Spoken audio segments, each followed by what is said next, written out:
হ্যাঁ হ্যাঁ, সবাইকে উদ্ধার করা গেছে পুলিশের তৎপরতায়। সমস্ত হাবড়া থানা, অশোকনগর থানা এবং শান্তিপুর থানাকে এবং সমস্ত মিডিয়া, সাংবাদিক সবাইকে ধন্যবাদ জানাই যে তাদের অক্লান্ত পরিশ্রম তৎপরতার জন্য আমাদের 3টে মেয়ে উদ্ধার হয়েছে। কিভাবে ধরা সম্ভব হলো? কারণ স্নেহা তো তার ফোনটা অফ করে রেখেছে। হ্যাঁ, একবারে যে আমরা তো কুলু জোগাড় করে একটা ফোন নাম্বার, সিনিয়র ফোন নাম্বারটা আমরা থানায় দিয়েছিলাম।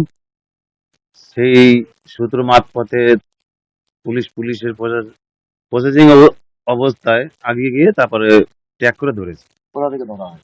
এটা শান্তিপুর থানার পাশে। কোথায় গিয়েছিল ওরা কিছু বললো? ওরা বললো যে ওইখানে একটা রাসমেলা ছিল শান্তিপুর থানার পাশে, সেখানে গিয়েছিল বলে। মানে সেটাই পরীক্ষা বন্ধ করেছে? পরীক্ষা বন্ধ। এখন দেখুন, বাচ্চা মানুষ 12-13 বছর বয়স, এদের তো সেই বোঝার ক্ষমতা এখনো হয়নি। যদি হতো তাহলে তো আর যেত না। একটা ছেলেকে ধরেছে শুনেছি, তার কি ভূমিকা? ওখানে তো আমি তাকে এখনো পর্যন্ত আমি সেই ছেলেটাকে দেখিনি।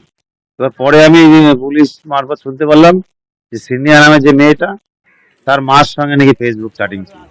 এটা আমরা পরে শুনতে তার পেরেছি। বাড়ি ওখানে? তার বাড়ি ওখানে। তার বাড়ি থেকে এদেরকে পাওয়া গেল? তার বাড়ি থেকে উদ্ধার করেছে। মানে সে শেল্টার দিয়েছে? হ্যাঁ।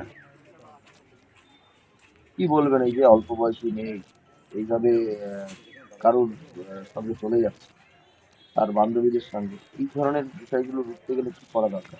কি করা দরকার দেখেন, আমরা তো পিতা, আমরা তো কখনোই চাইবো না যে সন্তান খারাপ পথে যাক। আমরা যথারীতি চেষ্টা করি সন্তানদেরকে মনের মতন করে মানুষ করতে, কিন্তু তার ভিতরে এরকম একটা বিদঘুটে ঘটনা ঘটে যায়। আগামী দিন চেষ্টা করব আরো গার্ড দিয়ে যাতে এদের মানুষের মতো মানুষ করতে। এছাড়া আর কি বলার আছে। এখন মেয়েদের কোথায় রাখা হচ্ছে? আমরা কালকে রাত পর্যন্ত জানি মেয়েকে হোমে নিয়ে গেছে, এবার আজকে আসতে বলেছে, এসেছি দেখি কি বলে। আপনারা কি চান, হোমেই থাকুক নাকি বাড়িতে নিয়ে আসবেন? আমরা চাই যে মেয়ে বাড়ি আসুক। বাড়িতে আরো লোকজন আছে, তারা ডিসিশন নিয়ে দেখবে কি করা মানে যায়। মেয়েকে বোঝাবেন? অবশ্যই মেয়েকে বোঝাবো যে এরকম আর করিস না, ভবিষ্যৎ নষ্ট হয়ে যাবে। হাবড়া পুলিশ থানা, অশোকনগর, এখনো কিছু বলেনি, আমি তো নদিয়ার আইও স্যারকে ফোন করলাম, পুলিশ থানা, মিডিয়া ভাইরা ধরেনি। সবার সহযোগিতাতে আমরা পেয়েছি। মানে ওরা কোথায় ছিল, কি জানতে পারলেন? মেয়ের সঙ্গে কথা হচ্ছে?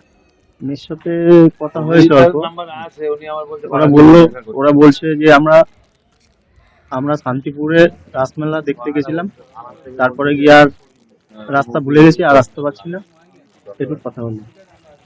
কি মনে হচ্ছে ওখান থেকে অন্য কোথাও চলে যেতে পারছে? এক যুবক থেকে ধরেছে? পারতো, খারাপ সঙ্গে করতে পারছে? করতে পারতো। ঠিক আছে। কি চাইবেন এখন? এখন চাইবো মেয়ে বাড়ি আসুক, ওকে বোঝাবো